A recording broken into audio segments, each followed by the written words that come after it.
तुळशी विवाहानिमित्त बाजारात आता झेंडूची फुलं असेल, शेवंतीची फुलं असेल, इतर हार तुऱ्यांचे देखील आता काही प्रमाणात भाव वाढलेले आहेत। पाहायला गेलं तर अवकाळी पावसाचा फटका या सर्वसाधारण बाजारपेठेमध्ये देखील बसलेला आहे। आपण सध्या फूल बाजारामध्ये आहोत ठाण्यातील, आणि या ठिकाणी मुख्य बाजारपेठेमध्ये पाहायला गेलं तर अनेक ज्या फुलांची किंमत जी आहे ते काही प्रमाणात वाढलेली आहेत। शेवंती असेल, झेंडूची फुलं असतील, इतर फुलं असतील, मोगरा असेल, अशा अनेक फुलांचे भाव जे आहेत ते आता काही प्रमाणात वाढण्यास सुरुवात झालेली आहे। पाहायला गेलं तर अवकाळीचा पावसाचा फटका या फूल बाजारात देखील बसलेला आहे। काही फुलं जी आहेत ते ओली असल्यामुळे त्यांचा माल देखील खपला जात नाही, त्यामुळे व्यवस्थित नीटनेटके यांना कॅरेटमध्ये हा पूर्ण माल भरून ठेवावा लागतो। त्यामुळे नक्कीच या ठिकाणी काही व्यापारी आहेत, त्यांच्याकडनं देखील आपण जाणून घेणार आहोत की जी हातात त्यांच्यात फुलं आहेत। आज तुळशी विवाह आणि तुळशीविवाहानिमित्त अनेक लोक या ठिकाणी फुलं हार खरेदी करत असतात। काय सांगाल, किती प्रमाणात ही फुलांचा, हारांचा आणि या पद्धतीचा भाव वाढलेला आहे? काय सांगाल, कशामुळे व्हायचा फटका बसला?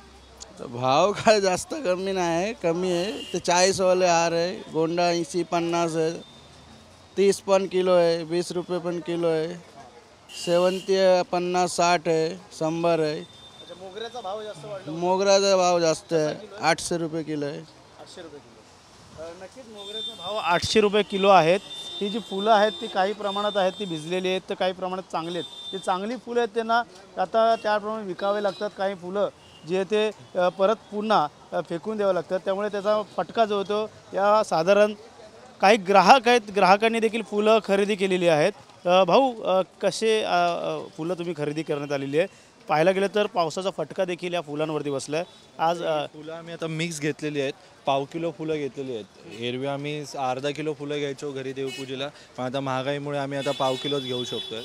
तर रेट वाढलेले आहेत पावसामुळे, त्याच्यामुळे आता आम्ही मिक्स फुलं घेतलेत। 40 रुपये पाव किलोने फुलं घेतलेली आहेत। नक्कीच महागाई वाढत चाललेली आहे, गगनाला भिडत चाललेली आहे, त्यामुळे फुलांचे देखील भाव वाढले आहेत। अवकाळी पावसाचा फटका, शेतकऱ्यांना फटका, व्यापाऱ्यांना, तुम्हाला देखील ह्याचा फटका जाणवतो? हो, ते तर आहेच, कारण की तसं तर दरवर्षी आपण काही ना काहीतरी फेस्टिवल्स असतात तर आपण घेतच असतो फुलं, आणि असे काही फेस्टिवल्स आले की जास्तच भाव वाढतो, तर त्यामुळे तर खरंच फटका तर नक्कीच बसतो। फुलंच नाही तर फक्त भाजीपाल्यांचे पण रेट वाढलेले आहेत बरेच। पावसाचा फटका भाजीपाल्यावरती पण झालेला आहे बराच। नक्कीच ठाणेकरांचं म्हणणं आहे की अवकाळी पावसाचा फटका हा व्यापाऱ्यांना नसून तर ग्राहकांना देखील बसत आहे, त्यामुळे नक्की भाजीपाल्यांचा देखील भाव वाढलेला आहे, तर त्यासोबतच या फुलांचा देखील आता भाव वाढलेला आहे। त्यामुळे साधारण जी फुलं जी बाजारात जी नेहमीप्रमाणे येतात त्या पद्धतीने कुठेतरी ही आवक जी आहे ती कमी झालेली आहे। त्यामुळे साधारण आता येणाऱ्या काळात आता असाच अवकाळीचा पावसाचा फटका पुन्हा जर बसला तर शेतकऱ्यांना, त्यानंतर बाजारपेठेत असणाऱ्या व्यापाऱ्यांना आणि ग्राहकांना हा बसताना आपल्याला पाहायला मिळतं आहे।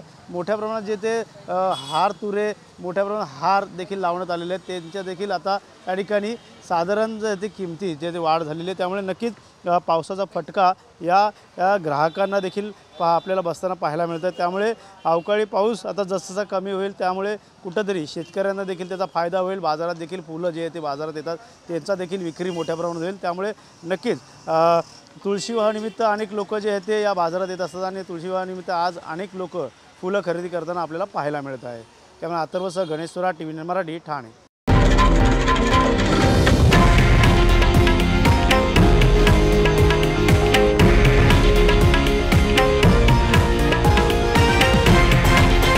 हे आहे देशातील नंबर 1 न्यूज नेटवर्क, आणि आपण पाहत आहात TV9 मराठी, एकमेव।